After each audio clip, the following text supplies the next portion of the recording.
오늘은 요엘서 1장 8절에서 12절까지 말씀 묵상하겠습니다. 요엘 1장 8절에서 12절까지 말씀 읽겠습니다. 너희는 처녀가 어렸을 때의 약혼한 남자로 말미암아 굵은 배로 동이고 애곡함같이 할지어다. 소재와 전제가 여호와의 성전에서 끊어졌고 여호와께 수종드는 제사장은 슬퍼하도다. 밭이 황무하고 토지가 마르니 곡식이 떨어지며 새 포도주가 말랐고 기름이 다하였도다. 농부들아 너희는 부끄러워할지어다. 포도원을 가꾸는 자들아 곡할지어다. 이는 밀과 보리 때문이라. 밭에 소산이 다 없어졌음이로다.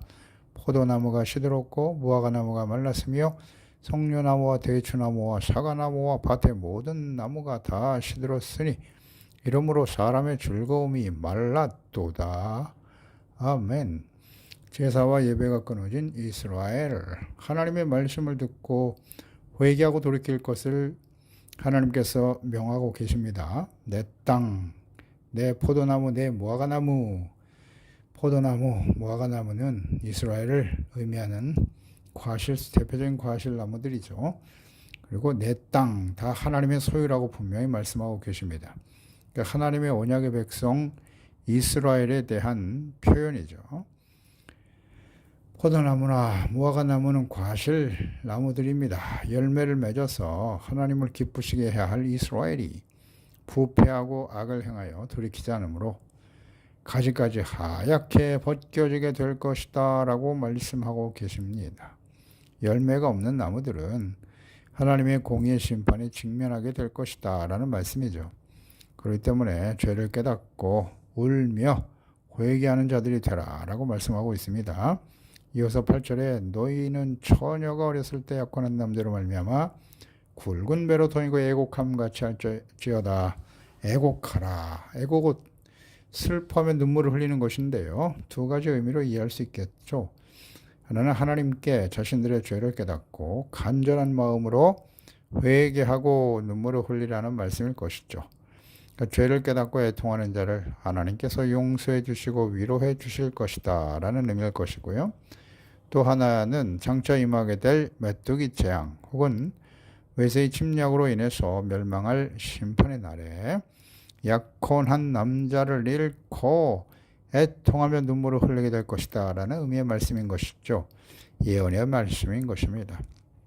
미처 결혼하지도 못한 상태에서 남편을 잃어버리는 것만큼 애절한 슬픔은 없을 것입니다. 네, 이러한 이것이 이제 현실적으로 메뚜기 재앙과 그 이후에 찾아올 여호와의 날이 심각성이 얼마나 처절한가라는 깨닫게 하시기 위해서 이 말씀을 하고 계시는 것입니다. 이어서 9절에 보면 소재와 헌재가 여호와의 성전에서 끊어졌다. 여호와께 수종드는 제사장은 슬퍼도다. 소재와 번제가 끊어졌다. 그러니까 이미 오래전에 하나님께 드리는 소재와 번제가 끊어졌고 과거용으로 기록하고 있죠. 그러니까 장차 이방인들에게 또 포로로 끌려가서 제사를 드릴 수 없는 일이 벌어지게 될 것이다 라는 예언적 의미를 담고 있는 것이죠. 그러니까 소재와 번제는 하나님께서 명하신 매일 드리는 제사 상번제에 해당이 되죠. 출애굽기 29장 38절 이하에 보면 내가 제단 위에 드릴 것은 이러하니라. 매일 1년 된 어린 양 2마리니 한 어린 양은 아침에 드리고 한 어린 양은 저녁 때에 드릴지며 한 어린 양의 고운 밀가루 10분의 1 에바와 찌은 기름 4분의 1 흰을 더하고 또 전제로 포도주 4분의 1 흰을 더할지며 한 어린 양은 저녁 때 드리되 아침에 한 것처럼 소재 훈제를 그것과 함께 드려 향기로운 냄새가 되게 하여 여호와께 화제로 삼을지니 이는 너희가 대대로 여호와 앞 회막문에서 늘 드릴 번제라. 내가 거기서 너희와 만나고 네게 말하리라 라고 말씀하고 있죠. 그러니까 아침 저녁으로 소제와 번제 전제를 드려라 하나님께서 말씀하고 있죠. 상번제 아침 저녁으로. 또 민수기 28장 3절에도 보면 또 그들에게 이르라. 너희가 여호와께 드릴 화제는 이러하니 1년 되고 흠없는 순양을 매일 2마리씩 상번제로 드려라 라고 말씀하고 있어요. 매일 2마리씩 아침 저녁으로. 그러니까 하나님께서 명하신 제사는 매일 아침 저녁으로 드리는 상번제가 있고요. 그리고 매주일 안식일에 드리는 제사가 있고, 또 매월 첫날에 드리는 월삭이 있고요. 절기들이 있죠. 절기, 유월절, 오순절, 맥추절, 초막절, 수장절이라고도 하죠. 이 절기를 지켜야 된다 라고 명하셨습니다.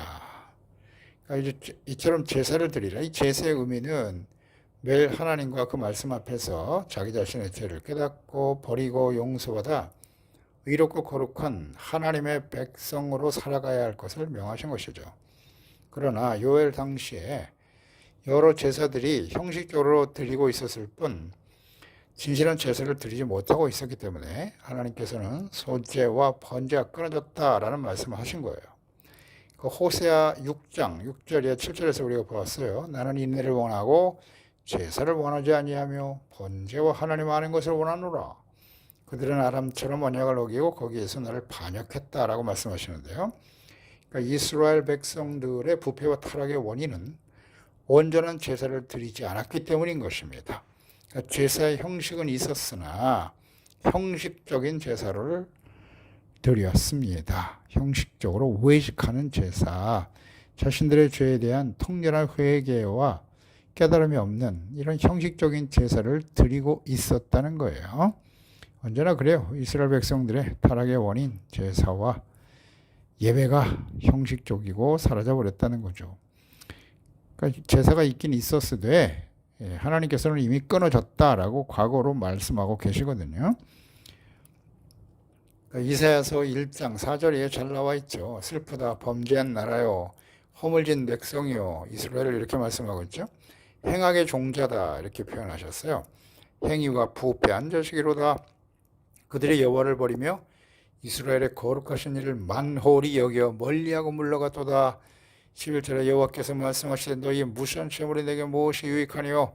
나는 순양의 번제와 살진 짐승들의 기름에 배불렀다. 나는 수송아지나 어린 양이나 순염소의 피를 기뻐하지 아니하노라. 헛된 재물을 다시 가져오지 말라. 분향은 내가 가증히 여기는 바요. 월삭과 안식일과 대회로 모이는 것도 그러하니 성회와 아울러 악을 행하는 것을 내가 견디지 못하겠노라 말씀하고 있죠. 요엘 이후에 하나님의 말씀을 전했던 이사야 선지자 시대의 하나님의 탄식이십니다. 이미 요엘 시대에도 이와 같은 모습이 진행되고 있었고 이사야 시대에는 더욱 심화되었습니다. 그 이후에 북이스라엘뿐만 아니라 유다 역시도 심각한 상태가 되어버렸습니다. 그래서 그들은 결국 하나님의 긍휼 없는 공의의 심판으로 이방인들에 의해서 멸망의 길을 가게 될 것이고 포로로 끌려가 소제와 번제가 끊어지게 될 것이다 라는 예언의 말씀인 것이죠. 그러니까 이는 하나님과 맺은 언약의 관계가 깨어지게 될 것이다 라는 의미인 거예요. 그러니까 죄에 대한 용서를 받을 수 없는 상태가 되어버렸다는 것이지요. 그러면 이 말씀을 우리가 오늘날 적용시켜 보죠. 오늘날 우리 예배는 어떠합니까? 영과 진리로 드리는 예배가 아니라 그저 형식적으로 드리는 예배는 아닙니까?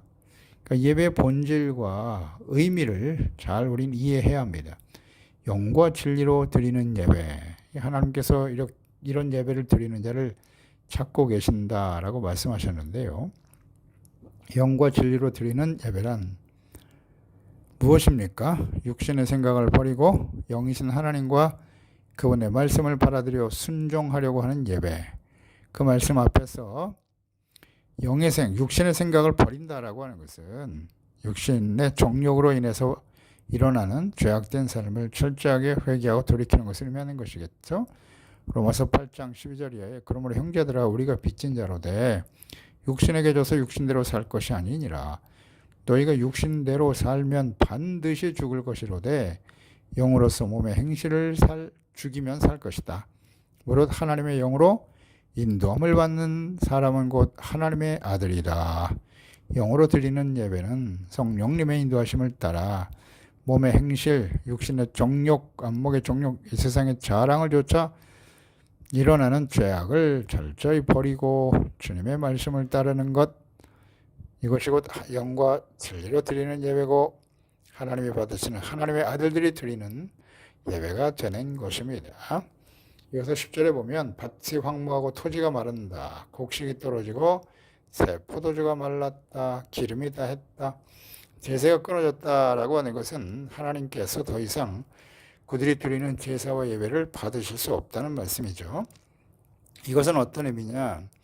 하나님과의 관계가 단절되었다라는 의미가 되는 것이에요. 또 죄악된 삶에 대한 하나님의 공의가 실현될 것이다라는 말씀이죠.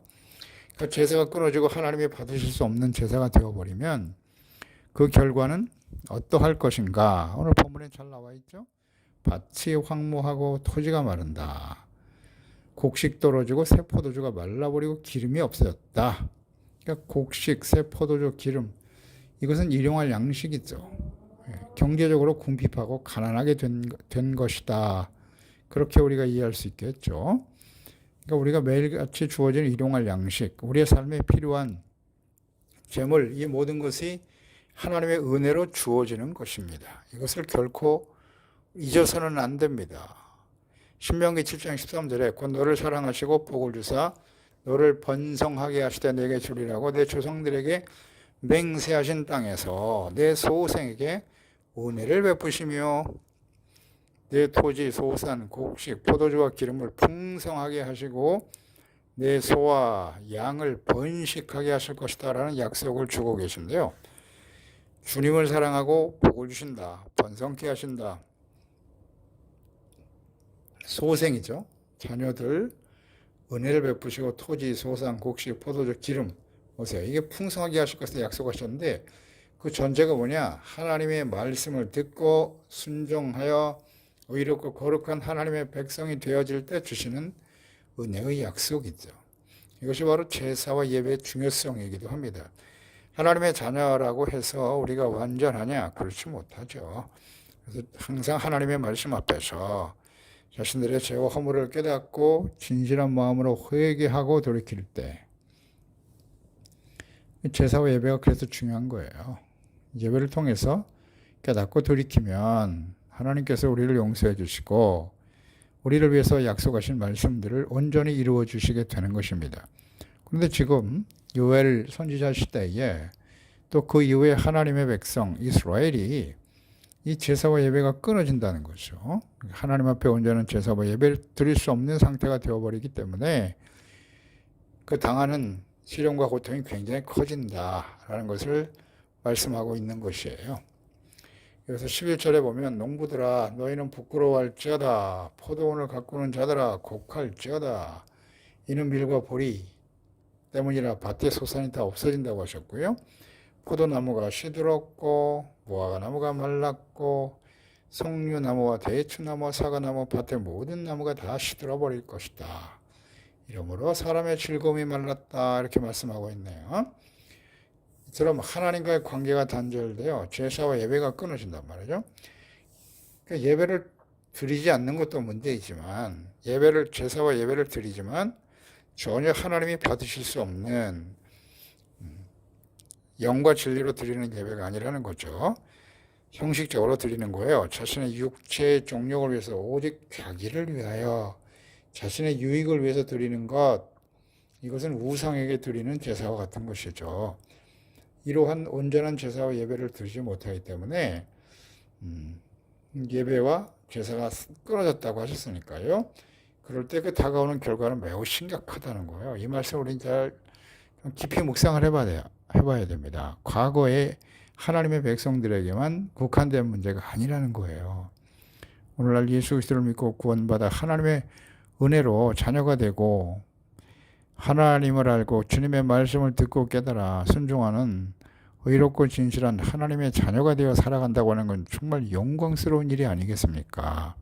그런데 그 하나님 앞에 드려지는 제사와 예배가 하나님이 전혀 받으실 수 없는 그런 예배가 되어버렸다는 것이잖아요.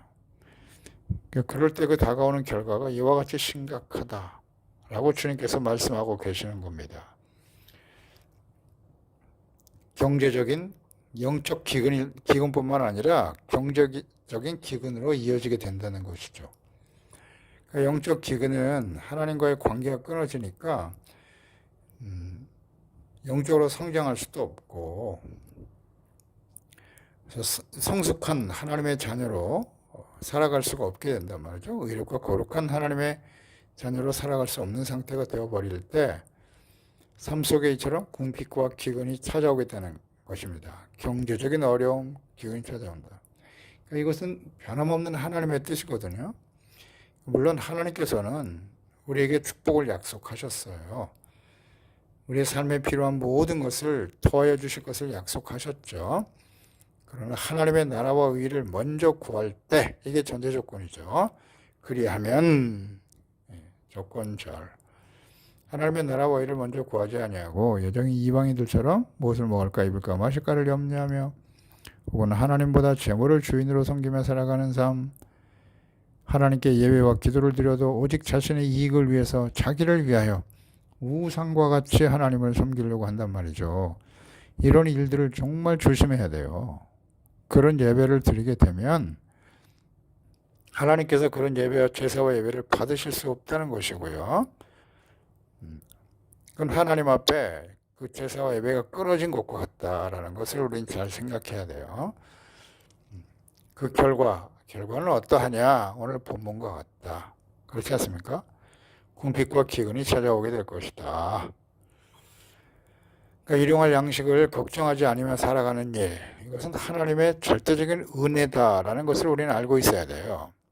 우리가 주님께서 이렇게 기도하라고 가르쳐 주신 주기도문 말씀을 날마다 묵상하고 고백하는데요.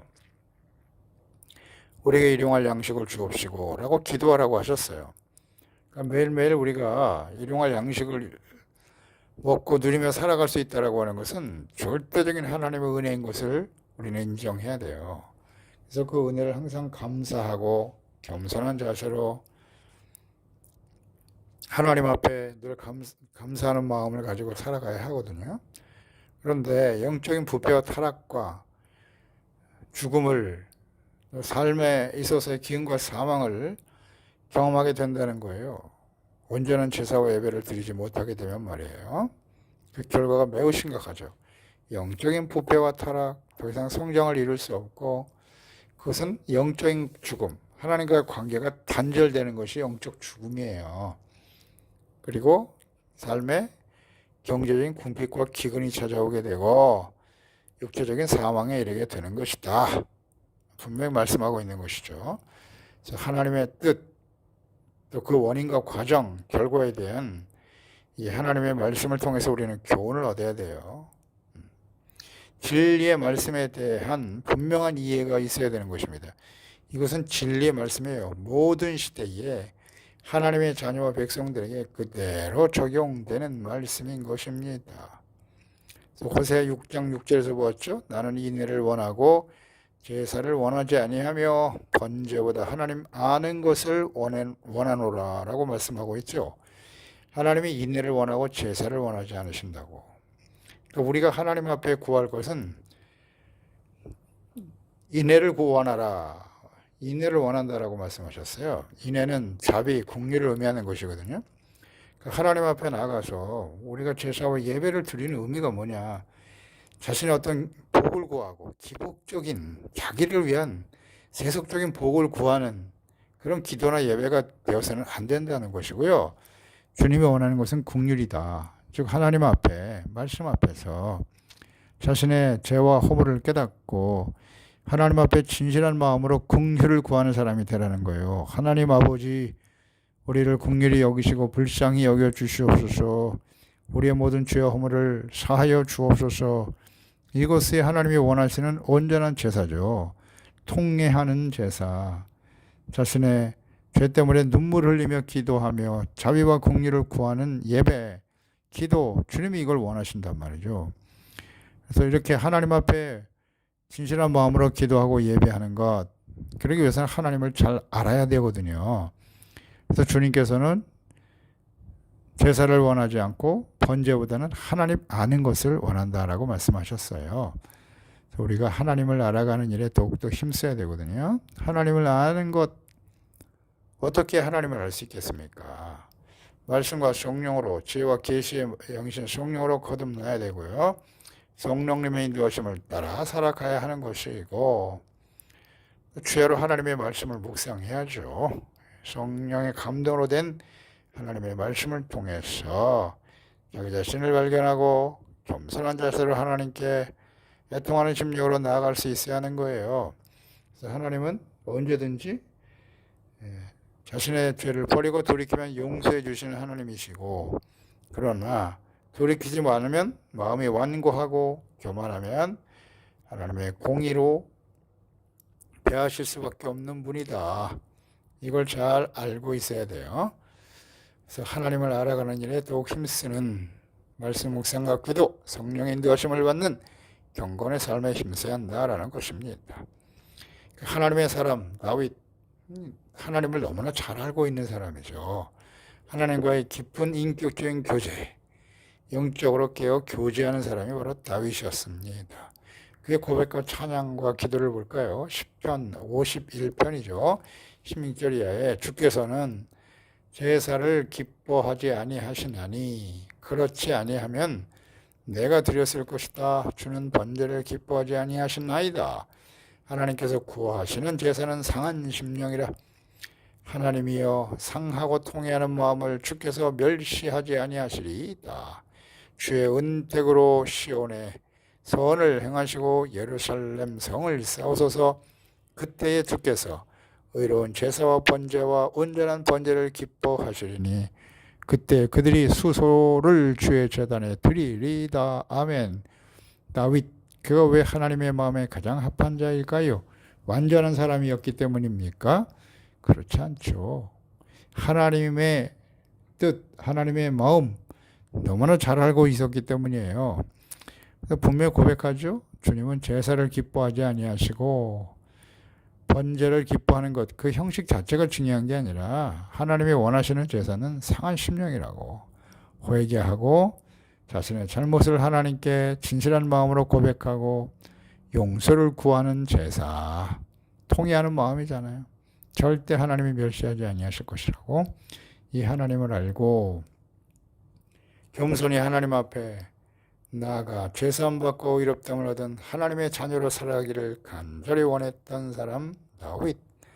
그렇습니다. 그런 제사와 예배를 하나님이 받으시는 것입니다.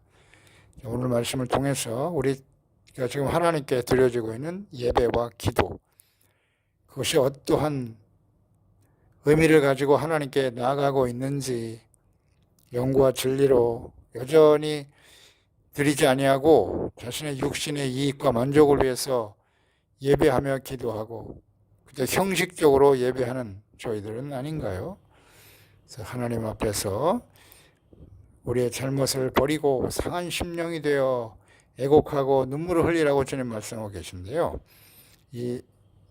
오늘날 이 시대는 마지막을 향해 달려가는 시대이기 때문에 더욱더 하나님 앞에 깨어진 마음으로 겸손하게 기도하며 의롭고 거룩한 하나님의 자녀로 회복되어지기를 간절히 원하는 우리 모두가 되어야 할 것입니다. 예배와 기도의 회복이 정말 중요합니다. 그렇지 않으면 과거의 이스라엘 백성들에게 말씀하시고 역사적으로 이루었던 그 공의의 심판 앞에 서게 될 수 있어요. 이제 마지막 예수 그리스도의 재림과 요한계시록의 역사 속에 일어날 이 땅에 이루어질